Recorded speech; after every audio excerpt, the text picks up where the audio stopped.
The day I decided to walk away, the office buzzed with a strange, artificial warmth. A small gathering had formed. My so-called farewell celebration. There were smiles, polite chatter, and a paper plate of store-bought cake, but the cheer felt hollow. Forced. Like everyone had shown up because it was easier than staying at their desks. Across the room, Joan stood frozen, her eyes locked on me. We had started this journey together, two interns, side by side, full of ambition and not of a hope. But her gaze now wasn't one of nostalgia. It was sharp, almost accusing. She edged closer, her voice low enough to be drowned by the hum of conversation. "Why are you quitting so suddenly?" Her tone was sweetened, but just barely. Then came the jab. "You took credit for my work before I let it slide. Just stay." Her words dripped with fox camaraderie, each syllable scraping against my nerves. I didn't dignify her with an answer. Instead, I walked right past her, brushing her shoulder as if she were no more than an obstacle in my path. The slight gasp from someone nearby told me the gesture hadn't gone unnoticed. I grabbed my bag from my desk. No goodbyes, no second glance. Only the weight of years of injustice pressing down on me, heavy as a lead cloak. Joan and I had entered this company with identical dreams. To survive the cutthroat internship and claim one of the rare permanent positions. I had poured countless sleepless nights into crafting the perfect proposal. A meticulously researched, innovative plan that would have impressed even the most jaded of managers. But fate had a twisted sense of humor. Just hours before the deadline, Joan had submitted a proposal eerily similar to mine. The timing wasn't coincidence, it was sabotage. When I finally turned in my own work, the verdict was instant and merciless. I was branded a plagiarist, a leech, a thief who thrived on stealing others' ideas. From that day, whispers replaced greetings, sideways glances replaced smiles, and Joan's sweet, innocent Joan was painted as the shining star while I became the office pariah. The spiral only deepened. One of Joan's most loyal defenders, a man disturbingly obsessed with her, decided justice needed to be physical. He didn't just confront me, he ran me down with his car. The world blurred, then faded. When I opened my eyes again, I wasn't in a hospital bed. I was at my desk. The sterile hum of computers surrounded me. My hands rested on my keyboard, and in the corner of the screen, the date flashed. The day of the proposal submission. Joan was right there at the adjacent desk, bathed in the warm glow of our supervisor's approval. Her smile, smug, satisfied, told me history was about to repeat itself, unless I stopped it. The supervisor's voice echoed in my ears, and she smiled shyly. "Joan, your proposal is excellent," he declared, his tone effusive. "You have carefully considered the market aspects. It's practically perfect. It should serve as a lesson for all." The sound of his praise sent a shock through me. The phantom sensation of the car's impact remains a chilling echo in my body. I snapped my head up, scanning the familiar office, the fluorescent lights casting long shadows. It was undeniably the same day and moment as my carefully planned future had crumbled. I considered everything, and Joan added her voice, demurely, basking in the supervisor's attention. I even conducted field research to verify the feasibility. Jack, a boisterous colleague, interjected, eager to add to Joan's moment of glory. "Yeah, I saw Joan at our store over the weekend. Even on weekends, she collects data." My gaze was glued to the screen, which displayed Joan's proposal. Every word and detail, a mirror image of the plan I had devised in solitude. Never once. A sense of dread washed over me as I shared my ideas with another soul. How could her plan be so entirely identical for mine? The terrifying events of the previous timeline began to replay in my mind, each time bringing a new stab of anxiety. Laugh lost in the whirlwind of disbelieving thoughts. I barely noticed the supervisor turning his attention to me. "Lisa," he said, his voice full of expectation. "It is your turn to showcase your work, but I have not received your plan since this morning. Have you completed it?" The words caught in my throat. I wanted to say yes, to declare that my plan was just as good as the one he had just praised. During Joan's presentation, my fingers tightened around the hard drive containing my work, causing a knot of confusion and apprehension in my stomach. How could I explain this inexplicable similarity? How could I express the sinking feeling that history was about to repeat itself? Only this time, I could alter the course. The crucial difference was that I had not yet submitted my proposal in this iteration.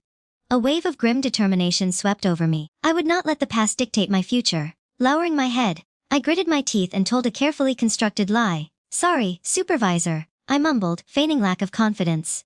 "I'm still adjusting to the work, so I didn't finish on time." The supervisor's expression darkened with displeasure. He slammed his phone down on the desk, the sharp sound echoing in the sudden silence. "The company is not here to help slackers," he snapped. "You and Joan joined and are on the same team. She can over-deliver, But you can't even complete the basic tasks. There are limited positions available, so make the most of them. I stayed silent. My eyes remained fixed on the floor, absorbing his reprimand. Without protest, Jack Ever, the supervisor's loyal follower, sees an opportunity to strengthen his position. There is a difference between people right there. He sneered, casting a smug look in my direction. Joan gave him a subtle nudge and smiled sweetly, saying, "That's because of your excellent teaching." As I watched their carefully orchestrated display, a bitter laugh echoed in my mind. In the previous timeline, the discovery of our identical plans sparked a ferocious confrontation, in which I desperately sought to clear my name. I had laid out the extensive groundwork. I had meticulously laid out, hoping to demonstrate the uniqueness of my work. Joan had just produced an equally convincing set of evidence, and Jack, a senior staff member known for his sharp intellect and perceived fairness, was quick to offer his unwavering support. Jack's endorsement immediately cast me in the role of the guilty party, leaving me unable to provide additional evidence and witnessing my colleagues' hushed, accusatory whispers. "I haven't seen anyone outright steal another person's work in ages. Better keep my distance. People like that deserve to be fired." Joan's walls had always felt closed to me. The master of manipulation had burst into tears, accusing me of plagiarizing her hard work and her almost theatrical performance, fainting, furious, and defeated. I stormed out of the office, only to be pursued by Jack, who demanded a prompt apology to Joan. My refusal was met with a shocking display of violence in the parking lot. Only in the aftermath, as I lay injured and bewildered, did I realize Jack's obsessive infatuation with Joan. But this time, things would be different. This time, my goal went beyond just proving my innocence. This time, they would have to bear the consequences of their actions. As the meeting ended, the office slowly emptied. Joan approached my desk, her hand reaching for my arm. "Lisa, do not worry," she spoke in a falsely sweet tone. "I know you are capable. Something must have kept you from completing the task." She gave a playful smile. "You must also do your best. I hope we both stay with the company." Her forced cuteness made me feel nauseous at my desk.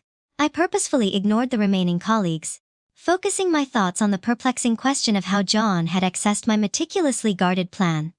Aside from the possibility of her sneaking a peek when the office was empty, I couldn't understand how she had such intimate knowledge of my work. The idea of her following me home and secretly entering my apartment while I slept to examine my files seemed absurd. The plot reads too much like a poorly written thriller. However, the chilling reality of the identical proposals loomed large, motivated by a desire for answers. I patiently requested to review the office security footage after work, claiming a lost personal item. I watched the recordings from the day I started working on the proposal, looking for any interactions between Joan and my workspace.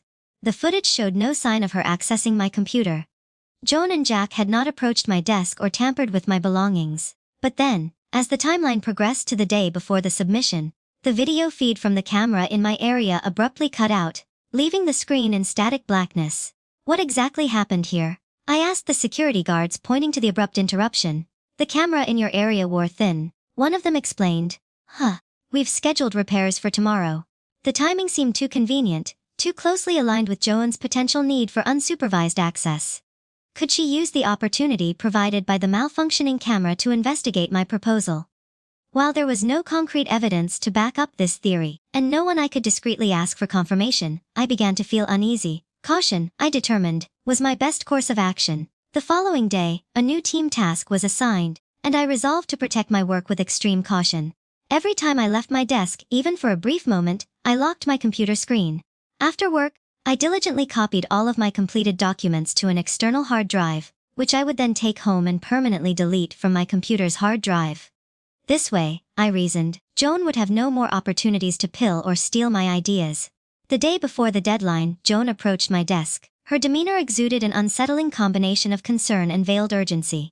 "Lisa, how are things going?" she asked. Her voice sounded slightly higher than usual. "Need some assistance? We cannot delay this time, or the supervisor will instinctively speak with you."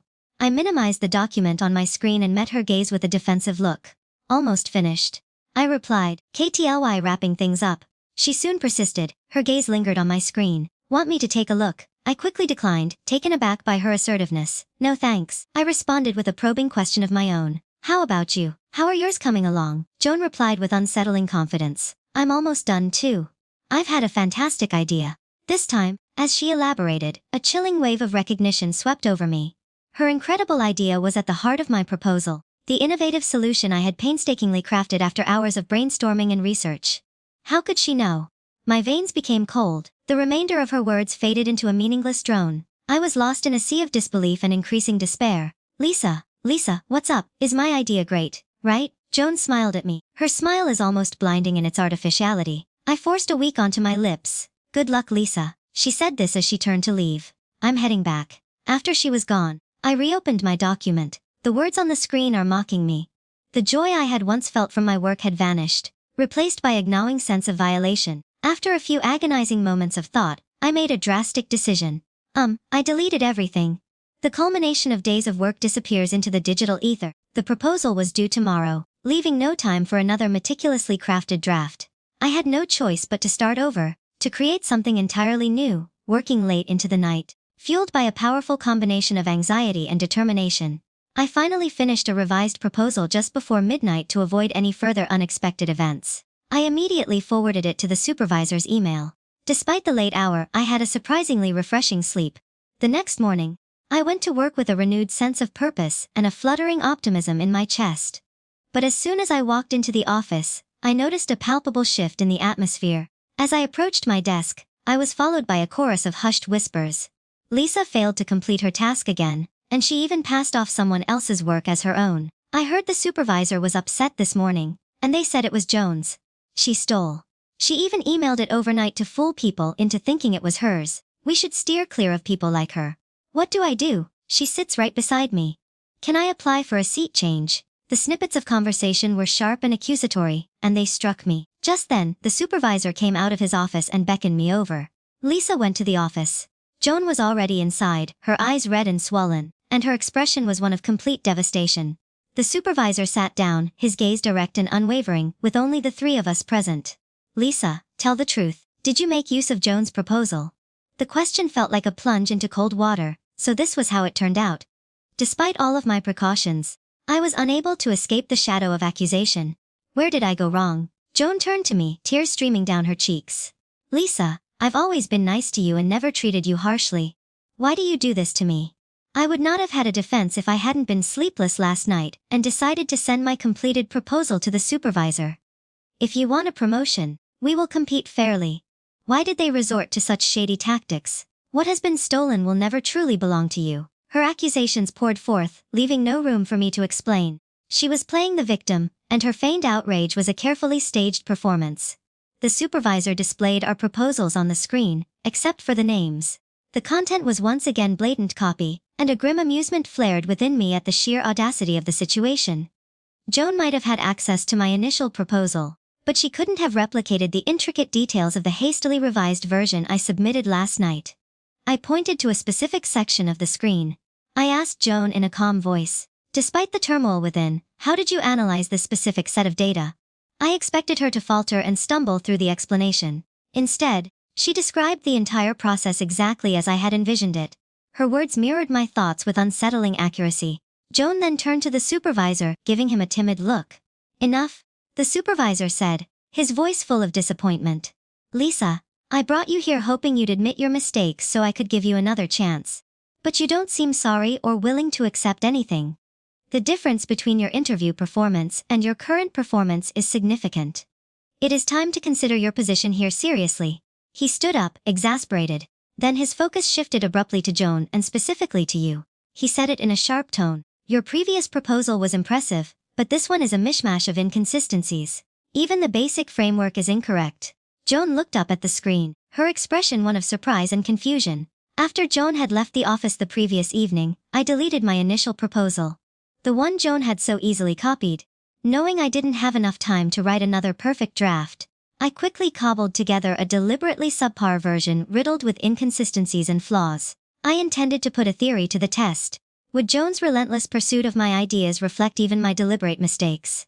Today's verdict confirmed my suspicions. She appeared to have an uncanny ability to anticipate my every move and access my thoughts, as if they were an open book. When she was around, I knew that any truly original work would always be under threat. As the supervisor continued his reprimand, I reached up to unclip my company badge. The plastic felt cool against my fingertips as I tossed it onto the desk, the slight clatter echoing throughout the tent. Silence. I have nothing else to say. I spoke with a firm and resolute voice. What I create is mine. I am not interested in claiming someone else's as my own. I am resigning. I'll write the letter and submit it to the system soon. Please approve it right away. Without waiting for a response, I turned and walked away, oblivious to their reactions. I was tired of devoting my energy to a place where my efforts were consistently exploited, and where my creativity was met with theft and deception. I had had enough of the charade. But, just as I reached the outer office, Joan dashed after me, her footsteps echoing on the linoleum floor. She positioned herself directly in front of me. Her arms are outstretched in a dramatic plea. I ignored her step to the side and continued towards the exit. She was unrelenting. Her voice became increasingly desperate as she pursued me. Lisa, you are just mad. I'll speak to the manager. I will not hold it against you for accepting my proposal. We were supposed to stick together and stay with this company. Remember, the evaluation is right around the corner. Lisa's persistent pleas were getting on my nerves. I spun around and slapped her cheek with the sharp crack of my hand, breaking through the tension. A moment of stunned silence ensued. Joan's hair fell across her face, obscuring her expression, but I could imagine it. We had undoubtedly created quite the scene. Several colleagues, feigning diligence, were watching the unfolding drama with great interest. What have you done to Joan? Jack yelled, rushing towards us and roughly pushing me aside. He immediately focused his attention on Joan, his face etched with concern. Joan, are you alright? Let me see your face. Joan instinctively recoiled at his touch. Then they realized it was Jack. Her expression changed to one of awkwardness. I am fine, she mumbled. I apologized to Joan. Now, Jack growled at me. His eyes blazed with a possessive rage that bordered on insanity. In the previous timeline, he deliberately drove his car towards me, which served as a chilling reminder of his volatile nature. To avoid further provoking him, I offered a brief apology. Sorry, I mumbled, fainting, a hint of remorse. I became a little emotional, forcing a strained smile. Joan said, no, but Lisa, please do not leave. I didn't mean to tell the manager, will you stay? You should pass the evaluation and get to stay. I suspected that her pleas were more concerned with the potential loss of my ideas than with my well-being. Only a fool would persist in such a toxic environment. But, on the outside, I pretended to be distressed as I used my abilities to take her hand. I said, my tone tinged with false resignation. I will likely stay here in the long run. Leaving now is preferable to being kicked out later. Later, a sudden thought struck me. Oh, by the way, I added a saccharine smile to my lips. Is Nick not interested in you? You two would make an adorable couple. I truly wish you both the best. Please remember to invite me to the wedding. My words appeared to please Jack, who nervously touched his thinning hair and let out a satisfied chuckle. Joan, who cares as long as you're here?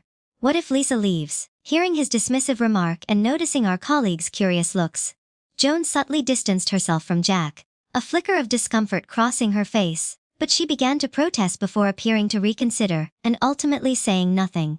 When I noticed Jack had calmed down, I knew it was time to flee, leaving the chaotic aftermath in my wake.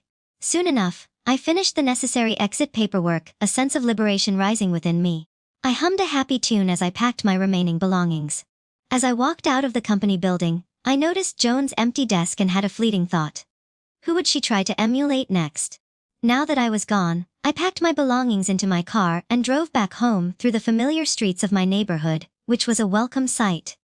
After a stressful day at work, my cat usually greets me with an enthusiastic rush to the door. But this time, it remained detached, observing me from a distance.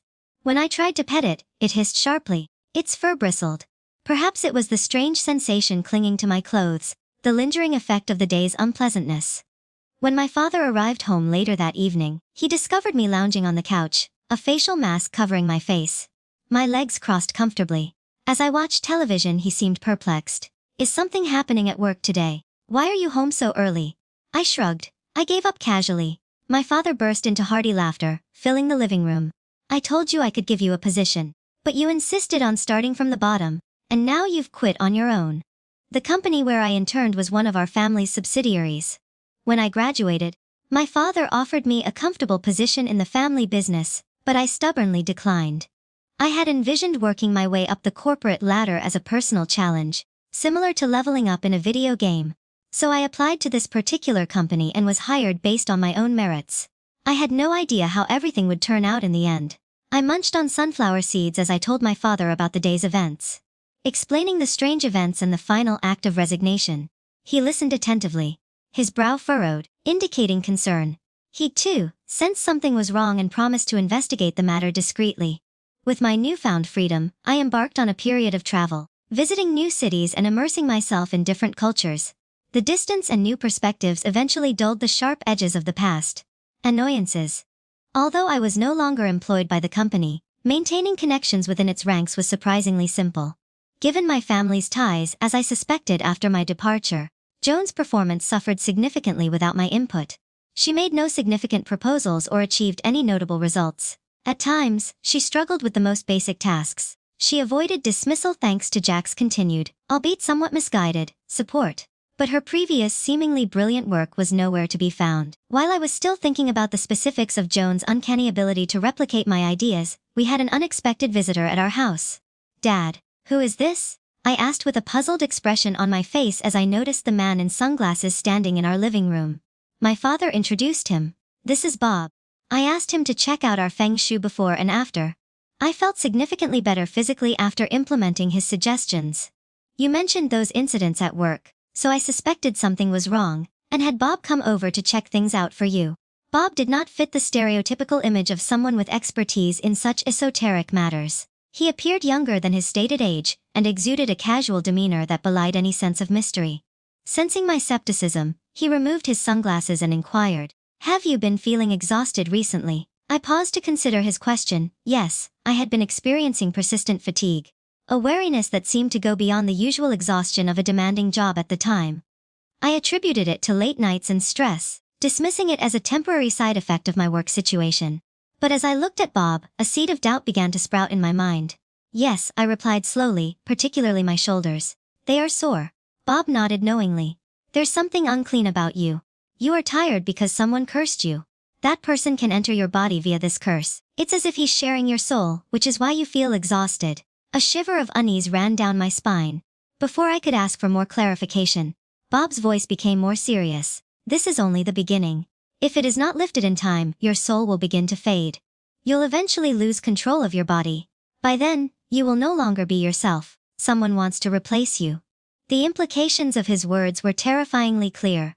I didn't have to think long about who could be behind such a malicious act. I had assumed Joan's motivation was to steal my work and advance her career. But Bob's announcement revealed a far more sinister agenda. She wanted to take over my entire being, to erase me and assume my life. All of her seemingly friendly gestures. After joining the company, she appeared in a new, disturbing light, a calculated ploy to gain access, to weave her way into my life, and to deceive me for a brief moment. I considered her a genuine friend. My father's expression was filled with worry. He turned to Bob and spoke. "Urgent, can we fix this?" "Of course there is," Bob replied, reaching into his pocket. "Take this if you can make the person who cursed you. The curse will end." He handed me a small, white pill. Looking at the unassuming tablet, a plan began to emerge in my mind. I knew that confronting Joan directly was no longer a viable option for getting her to take this pill. I'd need the help of someone else, preferably someone she trusted or wouldn't immediately suspect. Fortunately, the ideal person came to mind, eager to end this upsetting situation as soon as possible. I had arranged to meet him near the company at noon the following day, and Jack arrived on time, his expression a mix of curiosity and apprehension. I held out the pill. "If you can persuade Joan to take this pill," I said, my tone carefully modulated, "she will fall in love with you soon, and you will finally realize your dream." "Girl." Jack appeared deeply skeptical. "Really? Why are you assisting me in presenting a convincingly sad demeanor?" I responded that I am not helping you. After leaving the company, I regretted fighting with Joan. She was my best friend there. "Jack, I can tell you're a good guy. If Joan is happy with you, I will be satisfied as well." Jack, blinded by his infatuation, readily accepted my fabricated sincerity. He pocketed the pill, promising that he would make sure Joan took it. Knowing the depth of his obsession, I had no doubt he would carry through. Within a few days, a sense of lightness returned to me. The persistent fatigue that had plagued me began to subside, and my cat, sensing a change in my energy, began curling up on my lap again. Instead of avoiding me, Jack must have accomplished his mission. I texted him to confirm. "Did you get Joan to take the pill?" Jack responded quickly. "Yeah. Fortunately, it can be crushed and dissolved in water. Otherwise, I don't know how I would have done it, but I don't think it worked." I reassured him that the effects would not be immediate. Give it time. When he confirmed that Joan had taken the pill, I couldn't help but chuckle with grim satisfaction. With the immediate threat seemingly eliminated, I decided to take a simple, low-profile job at the company under a slightly altered identity and witness Joan's inevitable demise. On the day I walked into the office with my new credentials, the manager and Jack were visibly stunned. Their mouths gaped in disbelief. Only Joan's face remained tense. Her jaw clenched so tightly that I thought she might break a tooth. The colleagues who had previously whispered behind my back now looked nervously away from their earlier gossip, feeling very exposed. How did Lisa unexpectedly become the chairman's daughter? No idea. Do you think she will hold a grudge? We were not wrong. She accepted Joan's proposal. Shh, keep it down. Ignore the hushed conversations. Lisa Joan said. I made my way to my new office, her voice straining as she grabbed my arm. I never imagined your true identity. I'll have to depend on you. Now, the manager gave Joan a knowing look. Her sudden shift in tactics, bypassing her direct superiors to curry favor with the boss's daughter, did not appear particularly astute. It wasn't long before Joan found herself constantly assigned the most difficult tasks. Her inefficiency is now exposed, without my ideas to plagiarize. This resulted in frequent reprimands from the supervisors, and Jack's desperate attempts to shield her from approval proved futile. The evaluations for permanent positions arrived quickly. Joan's submission did not meet the required standards, and after a brief deliberation, the decision was clear. She hadn't passed. Joan visibly trembled as the results were announced, eventually cracking like a shattered vase. She lunged at me. Her voice was filled with accusation. Did you use your power to prevent me from passing? Why come back after quitting? Explain where I went wrong. Tell me. I gently but firmly drew her away, watching her unravel with detached observation. If you think your work is excellent, I said in a calm and steady voice, we can show everyone. Please stop accusing me of personal bias. You copied my proposal. You were fine. And do you know exactly what you did? My words elicit a profound reaction. Joan's face turned pale, and she collapsed to the floor, clutching her head. My head hurts. You know everything. You know everything. When did you find out? It's no wonder I can't get into your body anymore. Why were you born a privileged heiress? While I had to climb step by step, if you hadn't given up, I would have passed the evaluation. She scrambled to her feet, her gaze wild and unfocused. I am going to find the master of your identity. Everything you own will be mine. All mine. Nobody can stop me. When Jack noticed her increasingly erratic behavior, he rushed over to her and attempted to restrain her. Joan, what's up? Calm down. He then turned towards me. His eyes were bloodshot with anger and suspicion. What have you done to her? Was it because of that pill that you dared to deceive me? Witnessing his agitated reaction, I signaled to the bodyguards I had discreetly stationed nearby that I had been betrayed once before and had no intention of being caught off guard again. What pill? Joan looked up, her gaze fixed on Jack with a mix of confusion and dawning horror. Jack is flustered and desperate to explain. I blurted out. She handed it to me. She said it would make you love me. So I gave it to you. After hearing his confession, Joan's demeanor changed from manic to murderous. She grabbed Jack by the neck and tightened her fingers around his throat, indicating that it was you. She hissed, her voice full of venom. You ruined my plans. I was so close to succeeding as planned. In a matter of time, I would be free of this life and your workplace. Harassment. Love you? Stop dreaming. Look at yourself. Do you believe you deserve it? Seeing you makes me feel sick. Usually, I had to stay close to you and pretend to appreciate your gestures to get your help. I was about to vomit.